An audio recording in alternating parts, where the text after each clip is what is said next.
Hello mga kasweet, so ngayon araw samahan niyo ako na i-date ko yung kapatid kong bunso. Ngayon lang kami nagkita for 20 years. So dinala ko po siya dito sa Tongyang sa Puerto Princesa. So pagkikita niyo po, ang first time po namin makarating sa ganitong restaurant. First time po namin na magkasama dalawa na kami lang. So medyo na excited po ako sa part na ito kasi nagkakabanding kami for how many years hindi kami nagkabanding. So, sobrang saya po namin. So, may nabigyan na nga ng menu. Naghahanap na po kami ng order namin pero hindi namin alam kung ano ba yun. So, nagpili namin kung ano-ano na lang. Basta hindi lang siya pork kasi hindi po kami kumakain ng pork. Kaya nagtawanan na lang kami dalawa na ang ignore namin talaga. Kung gusto niyo rin po pumunta dito sa Tongyang, punta lang po kayo ng SM, located po dito sa Puerto Princesa City. So kung nagtatanong kayo, bakit ngayon lang kami nagkita guys? Kasi separate nga yung parents namin. Nag-divorce sila nung 4 years old pa lang ako. Tapos siya yung baby pa lang, newborn pa lang siya. Naghihiwalay na yung parents na. Bali, apat kami magkakapatid. So, kami tatlo, lumaki kami sa aming ama. Tapos siya naman, nag-iisang bunso, lumaki sa aming ina. Parang MMK yung buhay namin, guys. Charot.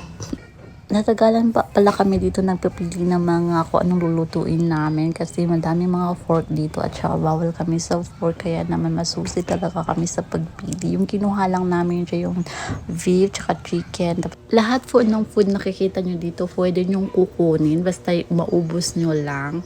Kuhain yung lahat kung gusto nyo. Sa halagang 600 plus, makukuha mo ng ganitong kadaming pagkain. Kaya mabubusog ka talaga dito. Tapos, unlimited pa siya. Kahit anong oras gusto nyo dito manatili kayo hanggang mabusog kayo. Ganon siya kaganda guys. Kaya i-recommend ko sa inyo kung naghahanap kayo ng para pagkainan dito na kayo sa Tongyang. Wow, ano siya promotion. Hindi naman guys. Actually, mas gusto nyo ma-experience dito na experience namin. Sobrang saya talaga guys. Ma-experience mo lahat ng pagkain na gusto mo nandito na sa Tongyang.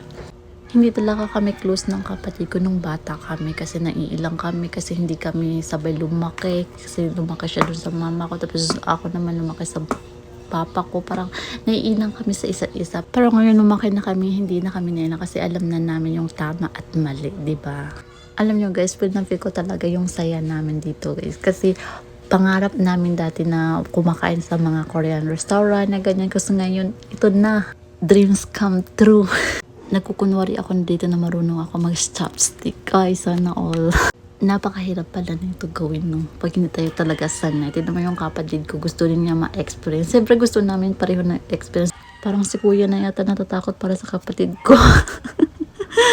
Sabi ko nga sa kanya, pag hindi siya marunong magamit na ng mga kutsara, meron naman kami kutsara, pero gusto niya, ipinagpatuloy niya pa rin kasi sabi niya, gusto ko rin ma-experience to, minsan lang to. Natawa ako dito guys, kasi sabi niya sa akin, hindi daw masarap yung juice niya, pero takot daw siya na palitan yung juice niya, baka magalit daw yung yung waiter. Mga ilang minutes lang siguro kami, 30 minutes lang kami dito tapos nag-alis na kami. Pero hindi nyo ba alam guys na hindi pa pala siya busog. Parang nag-guilty ako dun guys. Parang nag-guilty talaga ako kasi sabi ko ano ba ito, na niyaya ko siya tapos hindi ko pala siya nabubusog. Kasalanan ko naman guys kasi ako kasi busog na ako. Madali kasi ako mabusog. Kasi hindi ko naman alam na siya hindi pa pala siya busog guys. Kasi pag lalaki kasi mas gusto nila more na pagkain na. Tapos tayo mga babae naman, kahit konti lang pagkain natin, busog na tayo. Tapos naano kasi ako doon, kasi ako, madali ako magbusog, kaya niyaya ko na siya mag-alis. Yun pala siya, hindi pa. Hindi ko man lang siya tinanong, diba? Ang selfish ko naman.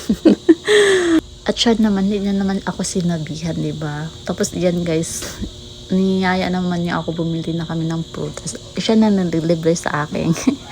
Ay naku, ang sama-sama ko talaga. Nilibre niya ako ng prutas guys. Tapos pupunta daw kami sa Baywalk. Doon na kami mag-standby, mag-rest hanggang mag-uwi na kami. Doon muna daw kami. Tapos dito talaga siya makamove on.